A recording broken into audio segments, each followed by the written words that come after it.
चलिए आज आपकी प्रैक्टिस कराते हैं फर्स्ट फ्लाइट। किसकी? First flight. फर्स्ट फ्लाइट का मतलब क्या है? पहली उड़ान, है ना? पहली उड़ान तो होता है फर्स्ट फ्लाइट का मतलब। तो चलो तुम्हें पहली उड़ान उड़ाते हैं, ठीक है। पोएट्री की किताब का नाम है फर्स्ट फ्लाइट, मतलब इसमें पोएट्री, फर्स्ट फ्लाइट के अंतर्गत क्या आएगा? पोएट्री आएगी, ठीक है। पोएट्री की बुक है, उस बुक का पहला लेसन है, उस पहले लेसन का नाम क्या है? Dust of snow. इसके लेखक कौन है? रॉबर्ट फ्रॉस्ट, ठीक है। ये इनके लेखक हैं, ठीक है। सबसे पहले हम इन पोयम का स्टैंजा लेते हैं, ठीक है। इस स्टैंजा में लिखा है the way a crow shook down on me the dust of snow from a hemlock tree, ठीक है। परीक्षा में क्या होता है, इस तरह का एक पैसेज आएगा, आपको पेपर में मिलेगा, देखने को मिलता है, बोर्ड एग्जाम की बात कर रहे हैं, ऐसा पेपर में मिलेगा। और इसमें क्या होंगे, कई टाइप के क्वेश्चन पूछेंगे। क्वेश्चन पूछता है मात्र दो। कितने क्वेश्चन पूछेगा? मात्र दो। दो क्वेश्चन होंगे, दोनों एक एक नंबर के होंगे, यानी 2 नंबर का पैसेज आता है, ठीक है। अब क्वेश्चन उसने पूछा who composed the above line, यानी उस पाठ के लेखक का नाम क्या है? कंपोज का मतलब जो ऊपर लाइनें दी गई हैं, इसे किसने दिया? कंपोज का मतलब होता है देना। Who is the poet of the above line, या name of the poet of the above line, ठीक है। तो आपसे ये पूछा गया है, सीधी सी बात है, हमारी भाषा में कहा जाए तो इसने पूछा है कि इस पाठ के यानी इस पोयम के लेखक का नाम क्या है? जॉन बेरीमैन है, कार्लोलिन वेल्स है, लेस्ली नॉरिस है, या रॉबर्ट फ्रॉस्ट है? तो बताइए इसका आंसर क्या होगा? इसका आंसर होगा रॉबर्ट फ्रॉस्ट, ठीक है। अब हम एक एक करके आप लोगों से पूछेंगे, अब आप एक साथ सामूहिक नहीं बोलेंगे, ठीक है। अब जिससे पूछेंगे वो आंसर देगा आपको, ठीक है। हाँ, क्वेश्चन है अगला, देखिए क्वेश्चन को अच्छे से देख लो। क्वेश्चन में लिखा a dust of snow was dropped by, ठीक है। क्वेश्चन है, इसका ऑप्शन है, पहला ऑप्शन कह रहा है ए क्लाउड, दूसरे में कह रहा है ए क्रो, तीसरे में कह रहा है ए मंकी, चौथे में कह रहा है ए स्क्वायरल, ठीक है। सजल आपको बताना है कि बताइए इसमें कौन सा ऑप्शन सही है, यही बताओ बस बैठे बैठे। इसका आंसर क्या होगा? ए क्रो। दिख रहा है ना तुम लोगों को? दिख रहा है ना? इधर आ जाओ, दिख रहा हो तो सामने आ जाओ। अगला क्वेश्चन,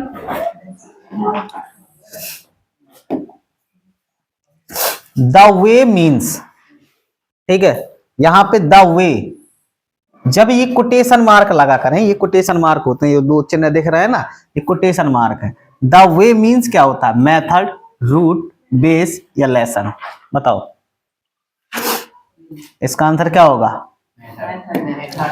इसका आंसर होता है मेथड। क्या आंसर सही है? मेथड, ऑप्शन ए सही है। क्वेश्चन नंबर 4,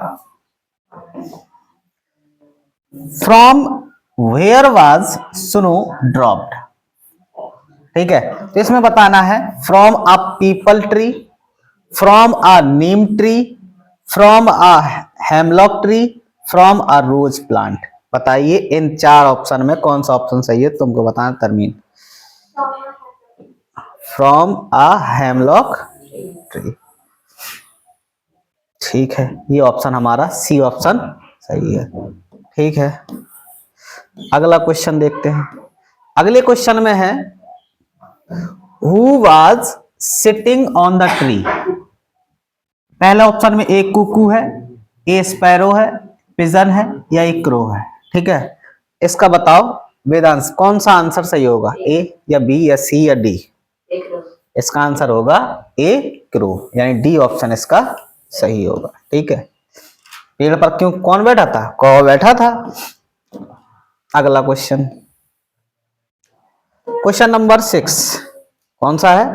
6 है। Where was the poet standing, कवि कहां पर खड़ा था तुम बताओ? Under a hemlock tree, under a banyan tree, under the peepal tree, under a neem tree, under a hemlock tree. इसका कौन सा ऑप्शन सही होगा? इसका ऑप्शन ए सही होगा। अगला question, what is dust of snow? Particles of clay, particles of sand, particles of plants, particles of snow. बताओ इसका आंसर।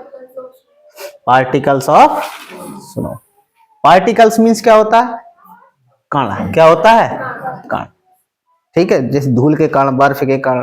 ठीक है, अगला क्वेश्चन, लाइट जल रही है ना इसकी? कल की तरह नहीं। हाँ, सही स्टेटमेंट बताना है, और स्टेटमेंट तुम बताना रौनक सही कौन सा है इसमें। Choose the correct statement. Statement का मतलब होता है इन चार कथन लिखे हैं, चार कथन में कौन सा कथन सही है। पहले कथन में क्या कह रहा है? Hemlock is a tree with sweet healthy fruits. Hemlock tree is a tree non for furniture making. Hemlock tree is a tree bearing fragrant flowers. Hemlock tree is a poisonous tree. अब समझना, हम इसका अर्थ भी बता दें।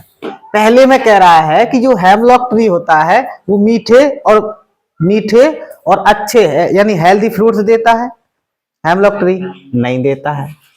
Hemlock tree, hemlock का मतलब होता है धतूरा का पेड़। ठीक है, a tree non for furniture making. क्या ये फर्नीचर बनाने में काम आता है? नहीं। Hemlock tree is a tree bearing fragrant flowers. क्या अच्छे फूलों के लिए काम आता है? नहीं आता है।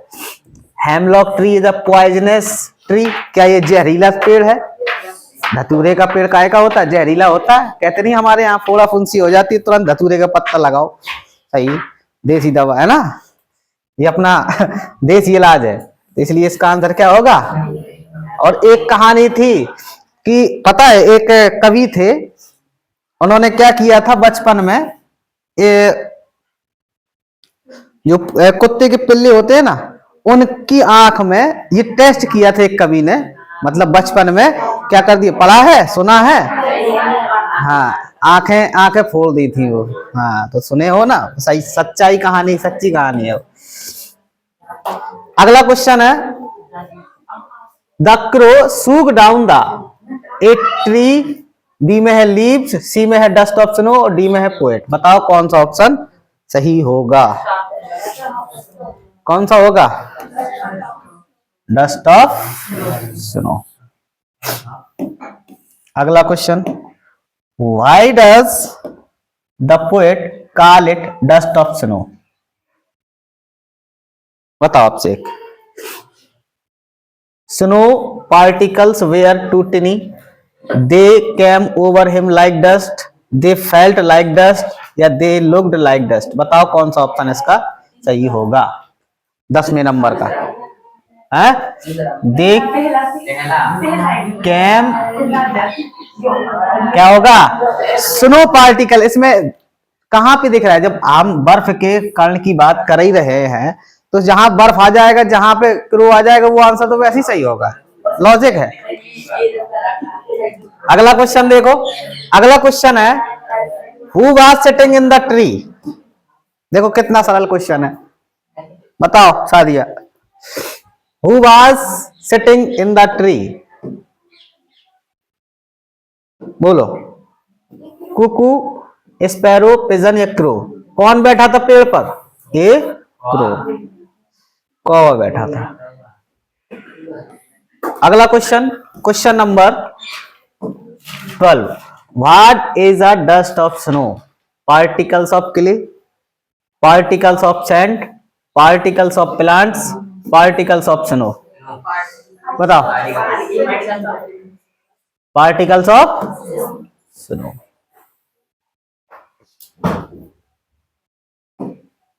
इसका ऑप्शन होगा डी ऑप्शन सही। ठीक है, चलिए अब चलते हैं हम लोग कौन से ऑप्शन की ओर? ऑप्शन नंबर दूसरे की, मतलब पैसेज दूसरा। ठीक है, मजा नहीं आ रहा था, छोटा था। ठीक है, पहले पोयम को पढ़ लो।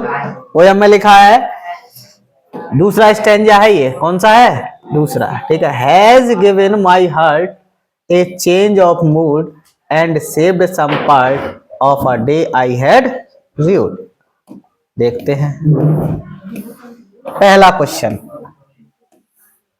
अब अच्छा दिख रहा है? हाँ अच्छा दिख रहा है। Who composed the above lines? किसने लिखी है भैया? वो क्वेश्चन नहीं है, समझना। परीक्षा में पैसेज अगर बदल गया तो हमें कैसे पता चलेगा ये क्वेश्चन उस पैसेज का था कि ये पैसेज का? कविता की लाइनें नहीं बदल गई। अब वो कविता की लाइनों को देख रहा है कि जो लाइनें दी है वो किसने लिखी है। समझ रहे हैं? परीक्षा में 4 लाइन आनी है, 8 नहीं आनी है। कितनी आएंगी? 4। इसका आंसर क्या होगा? इसका आंसर होगा रॉबर्ट फ्रॉस्ट। ठीक है, ये मत सोचना कि ये क्वेश्चन रिपीट हुआ। वो क्वेश्चन उसके लिए था, उन लाइनों के लिए, और ये क्वेश्चन इन लाइनों के लिए। अगला क्वेश्चन है question number 2। The poet was in, अब रुक जाओ, तुम बताओ। The poet was in a pleasant mood, playful mood, rough mood या सैड मूड? कौन सा ऑप्शन सही है? क्यों था सैड? क्यों था? पता नहीं है क्यों था, मगर था दुखी। ठीक है, हाँ। अगला क्वेश्चन है द वर्ड र्यूड मीन्स, क्या होता है? हेल्ड होता है, रिपेंटेड होता है, या एक्सेप्टेड होता है, या रिजेक्टेड होता है? बताओ भैया तुम, क्या होता है?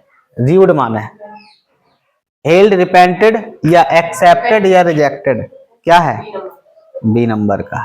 भूल गए थे तो मैं, अचानक याद आया। इसका कौन सा ऑप्शन सही है? बी। अगला क्वेश्चन है what has the poet save? What has the poet save?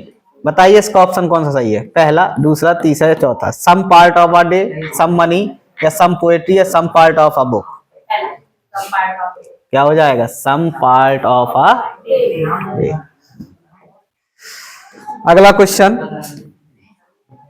What uplifted his mood? क्या आंसर सही होगा? Falling of snow on his shoulder, the crow, या हेमलॉक ट्री, या ऑल ऑफ द अबव? सोच लो, समझ लो। अभी समझ लिया तो कौन सा आंसर सही है? Falling of snow on his shoulder. Soldier नहीं है, शोल्डर है। हाँ, सोल्जर। क्वेश्चन देखो, ये क्वेश्चन बड़ा हो गया, इसको छोटा करना पड़ेगा। लो, लिखा है the poet sage of a day I had rude. ये कविता में बोला गया, क्या बोला गया? What is the meaning of rude? Rude की मीनिंग क्या होगी? र्यून्ड, रूल्ड, या हेल्ड इन रेगरेट, या कनक्योर्ड? बताओ भाई, क्या इसका आंसर है? हुआ बताओ। हाँ बताओ, इसका क्या होगा?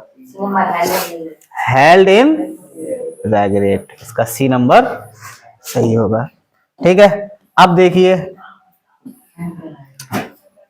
आप लोगों के सामने हम लेके आए हैं सेंट्रल आईडी। ठीक है, सेंट्रल आईडी आप लोगों ने लिखा भी है, लिखा है ना, मगर हमें सेंट्रल आईडी का अर्थ बताओ। लिख तो सबने लिया, अब इसका अर्थ तो बताइए। तो देखो आपने सेंट्रल आइडिया लिखा क्या है, पहले इसको समझते हैं। आपने लिखा the poem express the significance of a small things in changing one's attitude. The poet appreciate the beauty of the snowflake which changed his mood and saved many precious moments from being wasted away.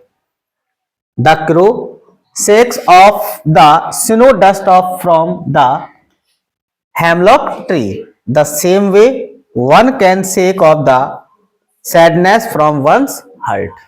इतनी चीजें आपने लिखी थी। ठीक है, अब देखिए इसका अर्थ हम आपको दिखाते हैं। आपने क्या लिखा है ये समझिए।